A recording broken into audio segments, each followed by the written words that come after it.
Hi friends, నేనైతే ఎండుమిర్చి టమాటా పచ్చడి చేసిన.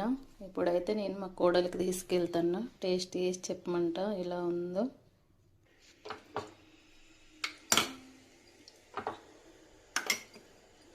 మా కోడలు వాళ్ళ ఇంటికి అయితే వెళ్తాను. మా కోడలు ఏం చేస్తుందో చూద్దాం ఏం చేస్తుందో. కవిత, ఓ కవిత, ఏం చెప్తాను? ఏం లేదమ్మా, పని ఇప్పుడే అయింది. ఎండుమిర్చిను టమాటా పచ్చడి చేసిన. నాకు ఇష్టమైంది అలా పచ్చడి. ఇష్టమా? నేను కూర అండి ఇదే తింటా. తిను. కూర అండలే. కూరగాయలు ఏమున్నాయి? పని అయిందా? పని అయిపోయింది. బట్టలు పిండినవా? పిండినా. పెట్టినావా బియ్యం? అన్నం అయింది. టేస్ట్ చేసి చెప్పు. మామయ్య కారం వేసి చేయమన్నాడు. సూపర్ ఉన్నదా? నేను కూర సాయంత్రం అంతే, దీంతో